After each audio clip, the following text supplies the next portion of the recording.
Colossians chapter 1. Ngicela uvule nami ke encwadini yabaseKoleso chapter 1. Colossians chapter 1, we're looking at two verses, verses 21, three verses rather, verses 21 to 23. Sizobheka kamavesi amathathu kusuka kuvesi lamashumi amabili nanye siye vesini lamashumi amabili nantathu.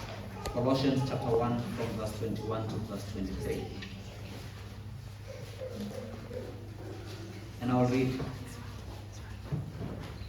Hope we are all getting there. The book of Colossians was actually written by the Apostle Paul, and he was writing to the believers in Colossae, which is in Asia Minor, or where we know today as Turkey.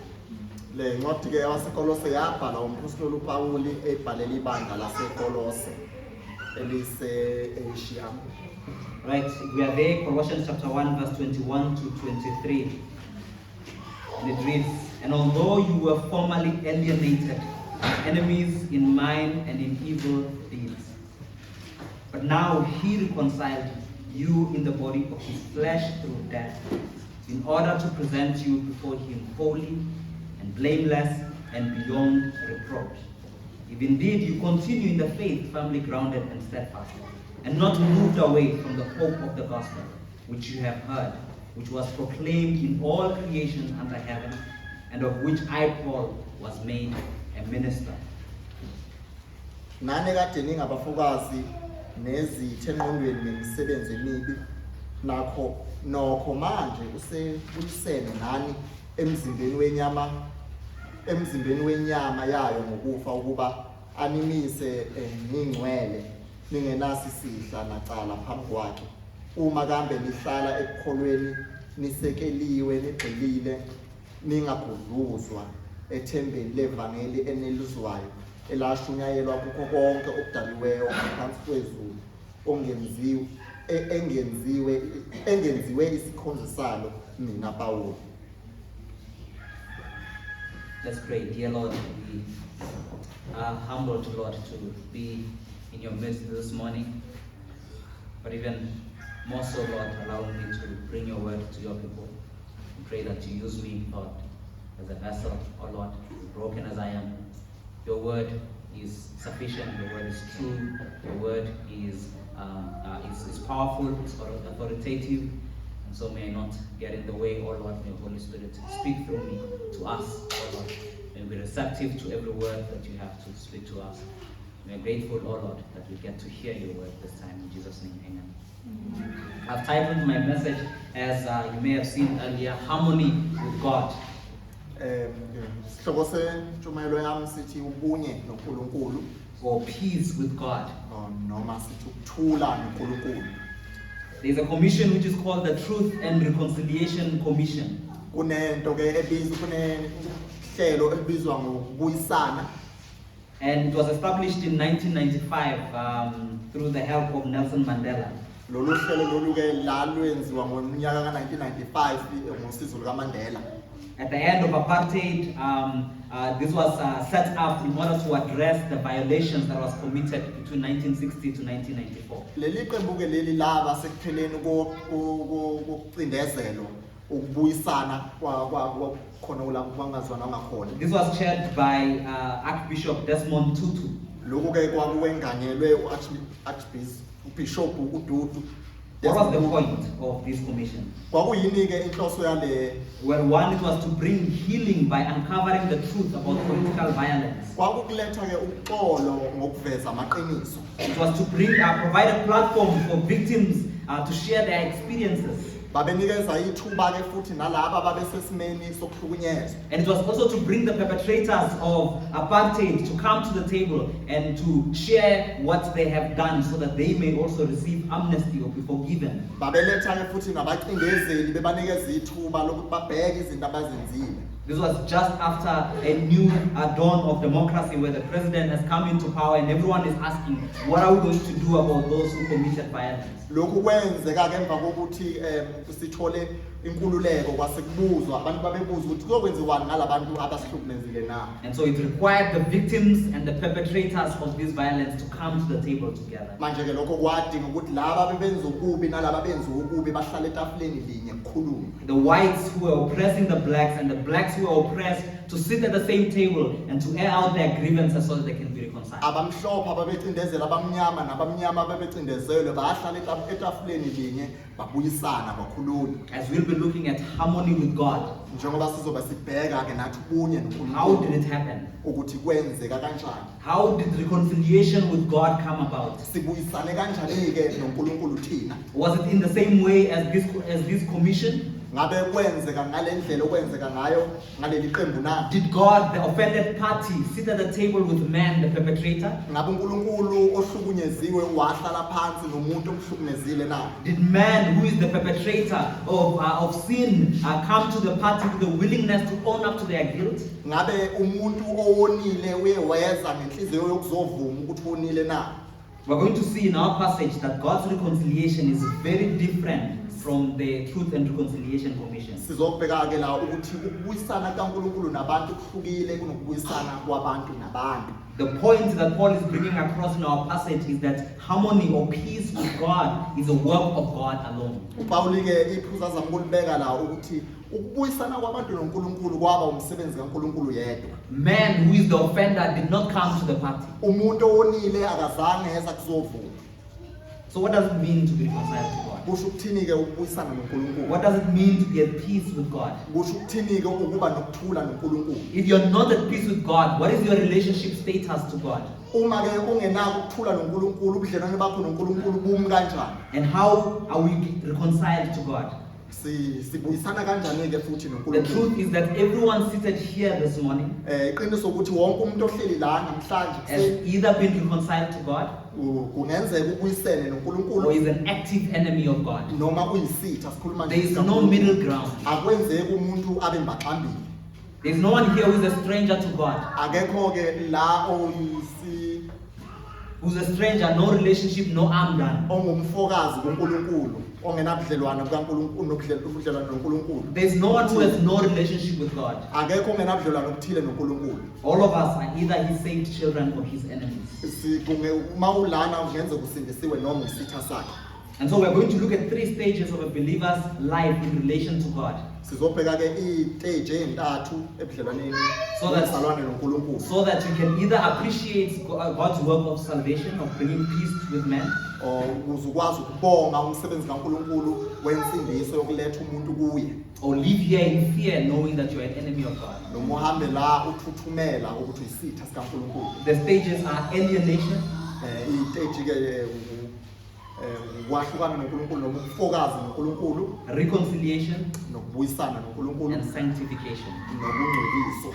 Paul is writing to believers who are fairly new, who are young believers growing in the faith.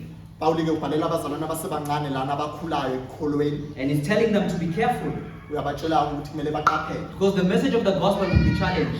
ngoba ke umlayezo wevangeli uzohlasela. There are those who are already challenging the gospel. Kunabantu ke vela sebeqalile If you look- behlasela If you look at chapter 2 verse 8, it says, see to it that no one takes you captive through philosophy and empty deception. Uma ubheka ku chapter 2 kubhaliwe lapho verse 8 ukuthi wayani funani kube khona onithumbayo ngokuhlakanipha nangenkohliso eyize njengokwemvelo yabantu.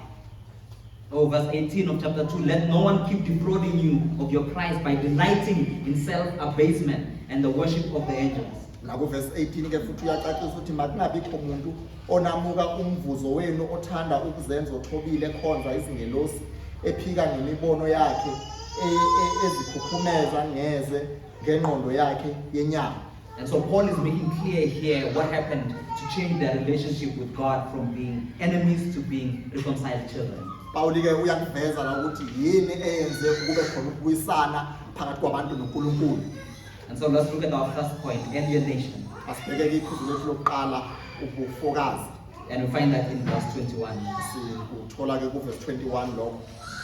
And although you were formerly alienated and enemies in mind and in evil deeds, Nani ekade ningabafokazi nezitha enqondweni ngemisebenzi emibi. now these verses are actually specific to believers.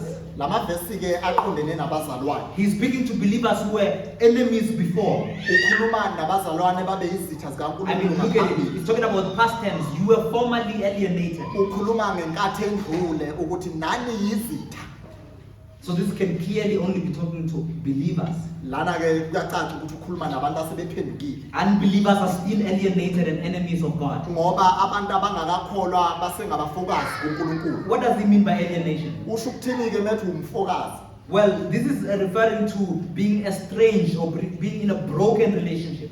Lokhu ke kusho ukuba asebudlelwaneni obufile noNkulunkulu. A relationship where two people cannot relate to one another. Ubudlelwane la khona abantu ababili bengaziwani They are khona. not like strangers who are happy to sit next to each other in church or in an aeroplane or in home affairs. Abafani nje nabantu abazanayo abajabulela ukubonana abase home affairs noma endizeni. These are people who were not seeing eye to eye before. Abantu ke laba ababengaboni ngasoleki. You see, believers were not born in a right relationship with God. Abazalwane ke noma abantu abakholwayo bazalwa bengekho ebudlelwaneni obuhle noNkulunkulu. Believers were born enemies of God. Abazalwane bazalwa beyizitha ke zikaNkulunkulu. The alienation here that Paul is talking about is sadly permanent for many who continue to reject the gospel until they pass. Lo bufokazi kuPaul akhuluma ngabo la bumi njalo uma umuntu engaphenduki. And so that might be you here today, Mhlambe kungaba uwe lo namhlanje. where you will come to church until you die Uze sontweni uzufe and be confronted by God, who is your enemy. bese ubhekana noNkulunkulu ozobe isitha sakho. And so the question is, how can you be reconciled? Umbuzo bombuzwayo la ukuthi ungabuyisana kanjani There noNkulunkulu. was a guy called Pelagius in the 5th century who taught that everyone is born innocent.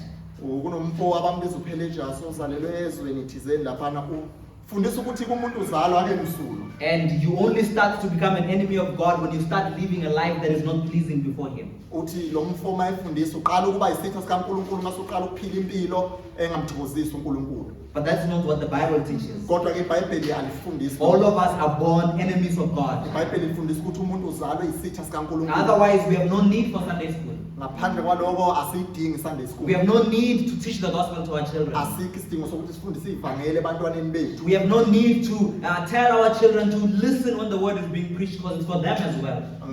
Asinaso isidingo sokuthi sitshele abantwana bethu ukuthi balalele ngoba nelizwi lingelabo futhi. Because unless they are also, they will be reconciled with God, they remain His enemies. Ngoba nabo mabengabuyisani noNkulunkulu bayohlezi bezitha. The message of us being innocent before God is a common message in our day today. Le ndaba lena ukubuyisana noNkulunkulu ke yindaba eyandile namhlanje. How many of your neighbors do you know and your relatives who are very comfortable with their relationship with God? Bangaki ke abantu baziyo omakhelwane nezihlobo zakho zaziyo ngenankinga nje noNkulunkulu. Thinking that they are fine. Bacabanga ukuthi bona ba right. There is no problem. Abanayo inkinga. A very common misconception when you do evangelism is that we are all children of God. Enye ke into abantu mabeshumayela abashumayela ukuthi wonke umuntu umntwana kaNkulunkulu. And yes, in terms of Him being our creator, we are His children. Yebo ngokuthi usidalile singabantwana bakhe. But what they mean by being children of God is that they are in a right relationship with Him. Kodwa ke mabekhuluma ngalobuntwana nobutwana babantwana bakaNkulunkulu bacabanga ukuthi banobudlelwano obuhle noNkulunkulu. That He surely cannot cast them to hell. Ukuthi ngeke uNkulunkulu azabafake esihogweni. After all, He created me. uNkulunkulu yena ongidalile. But this is clearly different to what the Bible teaches. Kodwa ke mawubheka iBhayibheli uthola umlayezo ohlukile. Romans chapter 5 verse 12, which says that sin entered into the world through one man and death came to all men through sin. Romans 5 verse 12 siyafunda ukuthi isono sangena ngomuntu oyedwa ukufa kwehlela bonke. Ephesians chapter 2, which says that you were dead in your trespasses and sin. Efesu 2 ufundisa ukuthi wawufile ezonweni zakho naseyiphambi kwenu. And to Christians, he continues to say, you formerly walked according to the course of this world. Kosekholwa lithi wake wahamba nawe ngendlela yalelizwe. And you were children of wrath, Lithi wawungumuntu olaka even as the rest of the world. njengoba izwe limelwe ulaka. But these children were saved. Kodwa laba ke basindiswa. And so I trust that you are seeing that the Bible teaches alienation, that we are enemies of God unless we are brought to Him through faith in Christ. Ngicabanga ukuthi uyafunda ukuthi iBhayibheli lithi siyizitha nabafokazi kuNkulunkulu ngaphambi kokuthi siphenduke sikholwe. It doesn't just say in verse 21 of Colossians chapter 1 that you were formerly alienated. It says you were enemies in mind and in evil deeds. nani ngabafokazi nezitha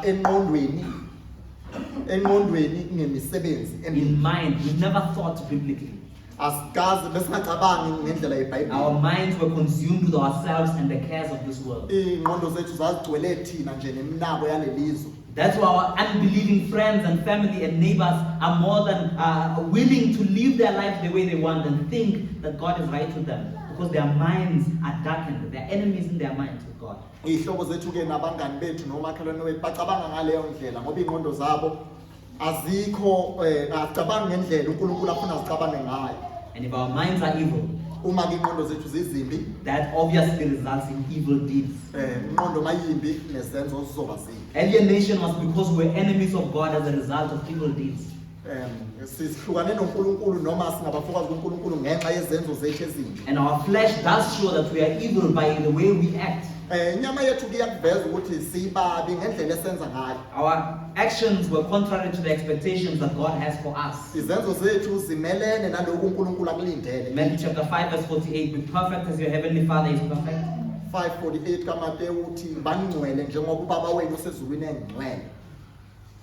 But we are not pursuing that.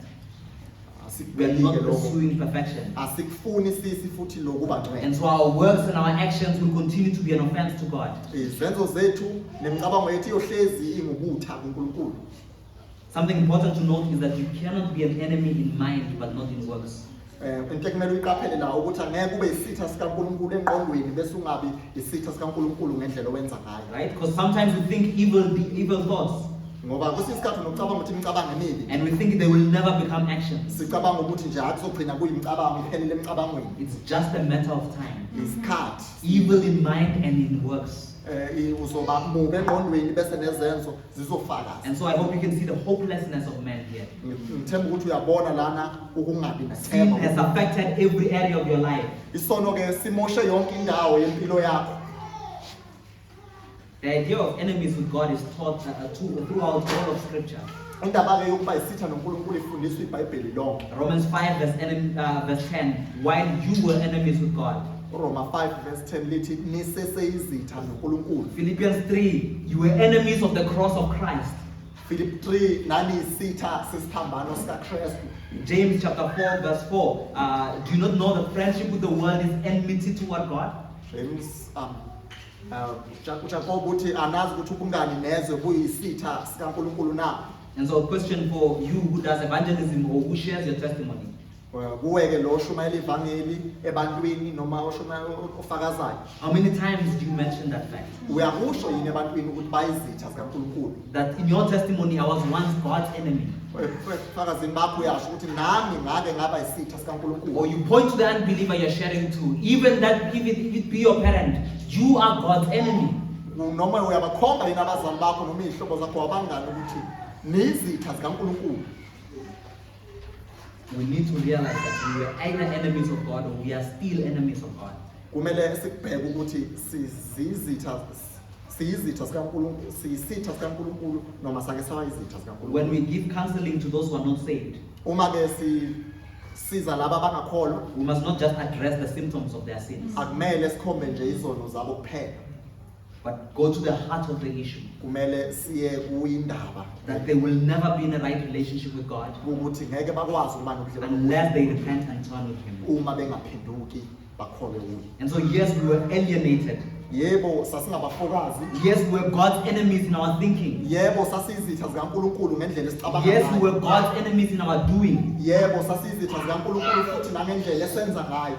But believer, there is great news here. Lana ke kokholwayo kunendaba ezimnandi. An unbeliever who's ready to say, how can I be reconciled? There is great news here. Nakuye lo ongakholwa othi ngiyafisa ukubuyisana noNkulunkulu nazi indaba And ezimnandi. that's our second point, reconciliation. Iphuzu lethu lesibili ke lithi ukubuyisana. Look at verse 22. Bheka ke ivesi lamashumi 22.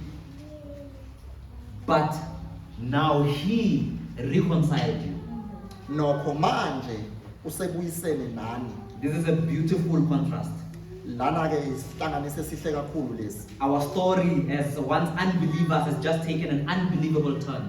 Indaba yethu seyivele yaphenduka yaba ngenye indaba manje. Once alienated, sasingabahlukene noNkulunkulu now reconciled. manje sesibuyisene noNkulunkulu. I mean, the Truth and Reconciliation Commission unfortunately did not achieve the goal which it wanted to achieve. Leliya qembu ke ngikhuluma ngale lasungulwa alizange lifeze injongo yalo. We see evidences of alienation, Siyabona ubufakazi bokufokazi. but thanks be to God that our relationship with Him has changed and changed for good. Kodwa udumo maluye kuNkulunkulu ngokuthi ubudlelwane bethu baguqukela inguna phakade. He reconciled us. Ubuyisene nathi. Who is the He here? Ubani ke uhila? This is God the Father Himself. Lona ke nguNkulunkulu Baba. Look at verse 12 Bheka uverse 12. of chapter 1, Colossians. Giving thanks to the Father who has qualified us to share in the inheritance of the saints in light. Nibonge uYise wanenza nifanele isabelo sefa labangcwele ekukhanyeni. He has qualified us. Yena usenze safanelo. And the He here is God Himself who reconciled us to Christ. Loyo yena ke uNkulunkulu Baba usibuyisele kuye ngoKristu. He is the reconciler. Yena uyena osibuyise kuye. Notice that you and I, the perpetrator, were not the ones who sought the reconciliation. Nansi into ngifuna uyiqaphele ukuthi wena menzo okubi akusiwo wenza indlela yokuthi kubuyiswane. It's not the unbeliever who approached God and say, look, let's make peace. Akusiye umuntu ongakholwa oye waya kuNkulunkulu wathi uNkulunkulu ngicela siyilungise le ndaba. Let's make things right. Asekhumelana umlotha. That's different from the commission I mentioned earlier. Akufani ke nale qembe ngikhuluma ngalo. Because the commission had stated that the enemy, the perpetrator, needed to come and account for what they did. Lela qembu ke lokubuyisana elango1995 lona lalithi lo wenza okubi kumele eze azoxolisa. But man could never in a million lifetimes make things right with God. Kodwa ke umuntu noma kuthiwa uyathanda kasoze abenze ubulungiswa phakathi kwakhe noNkulunkulu. And contrary to the popular song we know, Lungiza ndaba yakho no Jesu. Kona manje. There is that popular song that says, fix your problem with God right now. And so if we're going to be biblical and theological in our singing and in our words, Ekuhlabeleleni kwethu ke kumele sibe sigcwaliso ngezwi likaNkulunkulu. man is not going to be chasing after God Umuntu soze afuna uNkulunkulu. and chasing Him and saying, I want to be reconciled to you. Abuyisa alandele uNkulunkulu acela ukubuyisana naye. We cannot reconcile ourselves to God. Ngeke sikwazi ukulungisa indaba yethu noNkulunkulu. Romans 3 puts it very clear in verse 10 to 12. There's no one who is righteous.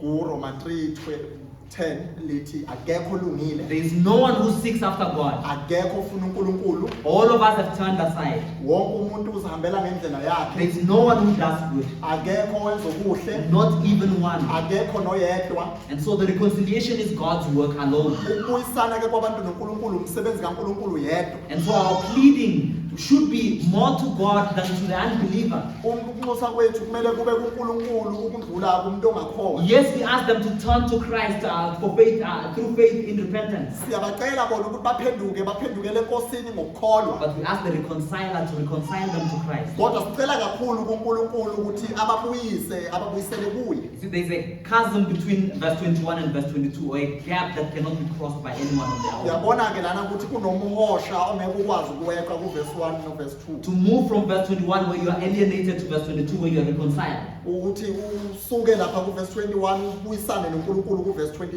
could only take Christ. Lokho kwathatha uJesu kuphela. How did He reconcile us? Usibuyise kanjani ke kuye? Look at that verse. Bheka leli In verse. the body of His flesh through death, Emzimbeni wenyama yayo ngokufa Christ did what 8 billion people combined could never be able to do. uJesu wenza into abantu abayigidigidi abangeke bakwazi ukuyenza. And so no matter how many cows you slaughter, Noma kuthiwa uhlabe ingaki no inkomo, matter how many goats you shed its blood, noma kungathiwa uchitha igazi elingakanani lembuzi, it will not change man's relationship with God. alisoze lalungisa ubudlelwane bukaNkulunkulu nabantu. But what does it mean that we are reconciled? Kusho ukuthini ukuthi sibuyisene noNkulunkulu? Does God remove us from being alienated to reconciling us and then life continues as normal? Ngabe uNkulunkulu uyasibuyisana nathi sixolele bese impilo ifane? Does our life continue as if the Truth and Reconciliation Commission never happened as we see in our country? Ngabe impilo yethu iyaqhubeka ifane nangalesikhathi singakakholwa na? That is not the case for believers. Cha, akukho njalo emntwini osekhona. Yes, they were once alienated. Yebo, sake sahlukana noNkulunkulu singabafukazi. God brought the reconciliation. uNkulunkulu ulethile ukubuyisana. What's the purpose? Yini ke inhloso lo? Believer now lives in sanctification. That's our last point. Iphuzu lethu lokugcina umzalwane uzoba ngongcweliswayo. Look at the end of verse 22. Bheka ke ekuphetha lapha verse. God reconciled us so that he may present us, or to present you before him holy and blameless and beyond reproach. uNkulunkulu ubuyisene nabantu kuba abamise bengcwele bengenasihla nacala phambi kwakhe. So that we may be presented holy and blameless. Ukuthi sime singenacala nasihla phambi This is a kwakhe. very popular language that the Jews would have understood. Lena ke ingxoxo noma indaba amaJuda understanda kakhulu. Because this is exactly the criteria that was needed for the shedding of the animal's blood. Ngoba iyo ke lento le ababeyenza uma behlaba izilwane. It needed to be holy and blameless, Kwakudingeka ukuthi leso silwane leso singabi nacala. without anything wrong with the animal. Kwakumele leso silwane singaphuki ngisho umlenze. And so yes, blood was shed. Igazi ke lana lalichithwa. Death happened. Ukufa kwakufika. Christ's own death and blood was shed. Igazi likaKristu nokufa So kwakhe. that we now are presented holy and blameless. Ukuze thina phambi kwaNkulunkulu sime singenacala. This is how believers were called to present their bodies in Romans chapter 12 verse 1 to 2. Amakholwa ke noma amaKristu abizelwe ukuthi alethe imizimba yawo kanjalo. But who is presenting us holy and blameless? Ubani ke osiletha singenacala? Is it us? Ngabe yithi na? Look at verse 22 again. Bheka evesini lamashumi In order to present you before him holy and blameless. ukuba animise ningcwele ningenasihla nacala phambi So kwakhe. God is not just doing the reconciliation. uNkulunkulu lana owenza ukubuyisana He presents us holy and blameless to him. usimisa phambi kwakhe singenacala. This is the sovereignty of God in growing us in grace. Lokhu ke ukwengamela kaNkulunkulu ekusikhuliseni kwakhe emuseni. But we are also responsible in sanctification. Kodwa nathi kunomsebenzi osimele. Look at the last verse, verse 23. Bheka ke leli verse lokugcina ivesi lamashumi If 23. indeed you continue in the faith firmly grounded and steadfast, Uma kambe nihlala ekukholweni nisekelwe nigxilile. and not moved away from the hope of the gospel, Ningagudluzwa ethembeni levangeli which you have heard, enalizwayo. which was proclaimed in all creation under heaven, Elashunyayelwa kukho konke okudaliweyo. and of which I, Paul, was made a minister, engenziwe isikhonzi salo mina Pawulo. as reconciled children.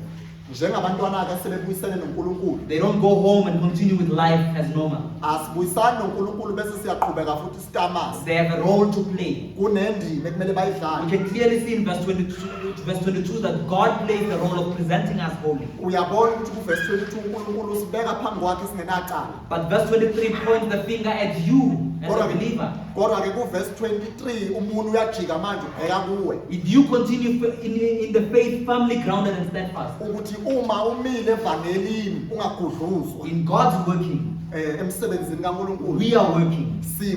siyasebenza. This is what we call progressive sanctification. Iyo ke lento esiyibiza ngokuthi ukungcwelisa okuqhubakalayo.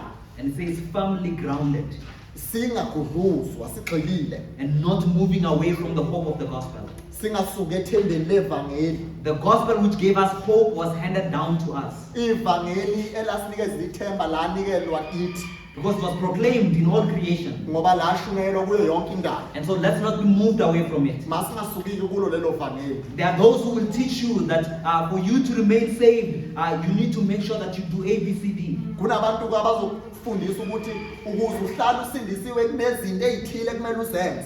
But there are also those who will teach you that because you are saved, Kunalabo ke abazokufundisa ukuthi ngoba sowusindisiwe you can live the way you want ungaphila umathanda and you'll still be fine. uzoba mnandi noNkulunkulu. God doesn't reconcile us only for us to continue living like those who are alienated. Cha, uNkulunkulu akasebenzi kanjalo, akasibuyiseli kuye ukuthi siqhubeke sibe izitha zakhe.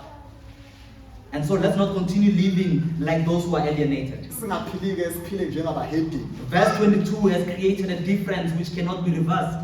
Uverse 22 lana ukwenze ukubuyisana okungeke kwaphela.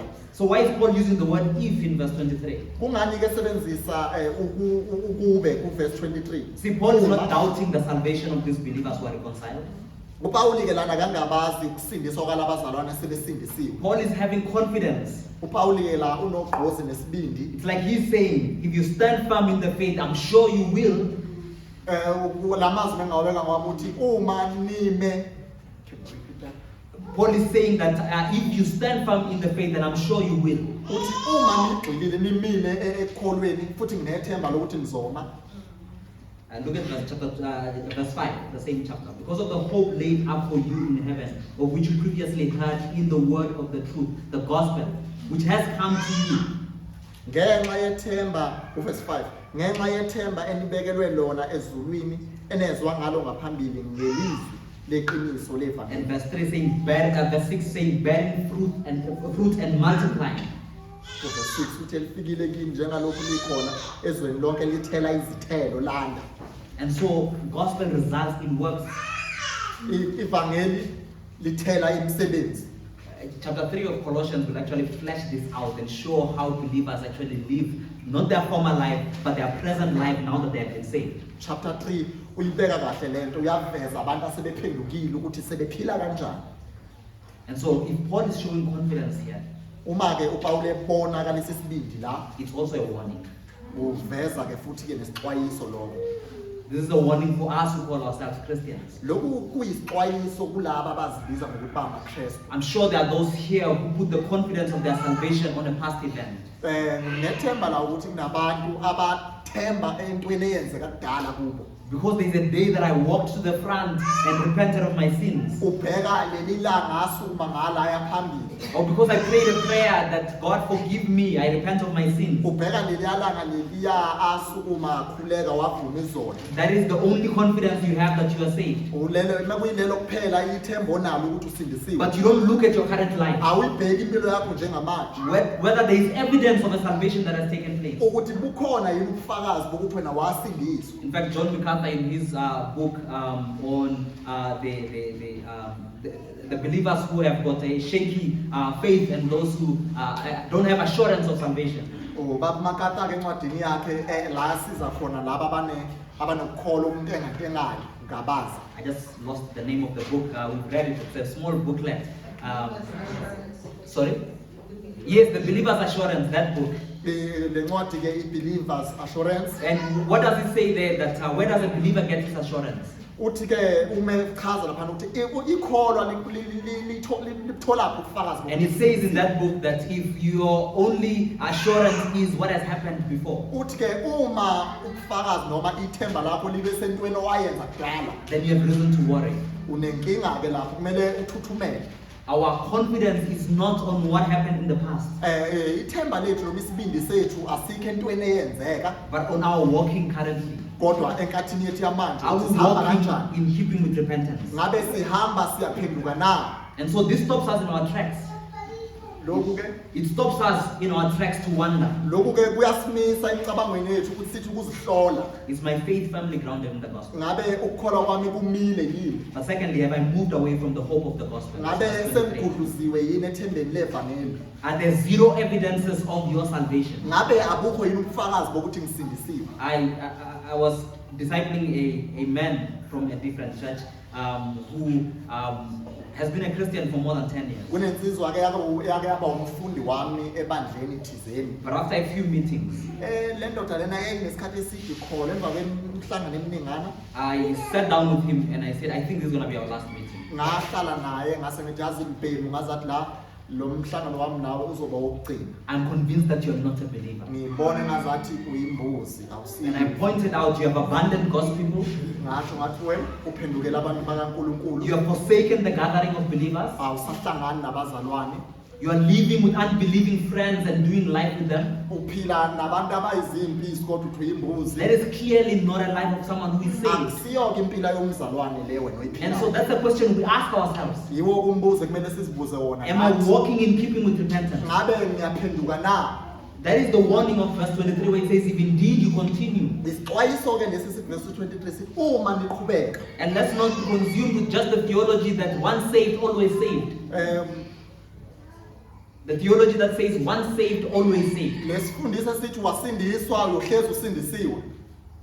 As one theologian rightly put it, if saved, always saved.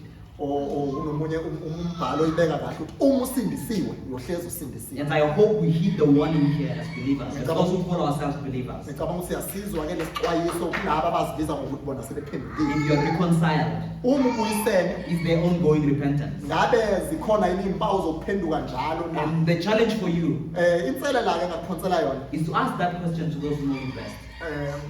Ukuzibuza lo mbuzo. Husband, ask your wife, Ndoda buza unkosikazi wakho. do you see progressive sanctification? Ukuthi uyayibona yini inqubekela phambili la Do you see ensindisweni me yakho? growing in faith? Ngabe uyazibona ukhula yini la ekholweni kwakho mama? Or is the only evidence me pitching up to the church meetings? Noma ukuthi nje wena uye esontweni njalo. Wife, ask the same question to your husband. Kanjalo nawe mama mbuze lo mlisa wakho. Do you see me walking as I have been called? Ngabe ngihamba njengomuntu obizelwe enkosini na mama? If your parents are not saved, brother, ask your sister. Nawe ke uma uyingane buza abazali bakho. Sister, ask your sister. Udada buza udade wakhe. Child, ask your parent. Kanjalo nawe mntwana buza umama wakho nobaba wakho. Grandchild, ask your grandparent. Nezizukulu sibuza ugogo wazo. Because those are the people you live with. Ngoba abantu ophila nabo. Those are the people who maybe have challenged you and say, and you call yourself a Christian. Wabantu abakwazi kangcono impilo yakho yobuKristu. And so we look at verse 23 and we ask the question, is this really happening in my life? Bheka ke lapha ku verse 23 bese ubheka ukuthi ngabe lokho kuyenzeka yini empilweni yakho.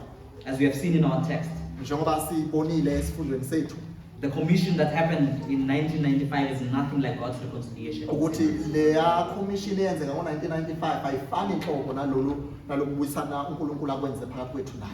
Man did not seek reconciliation with God. Abantu abazange bafuna ukubuyisana noNkulunkulu. If such a meeting existed, Uma ke lo mhlangano uke waba khona, God would remain aggrieved. uNkulunkulu uyohlezi indezelekile.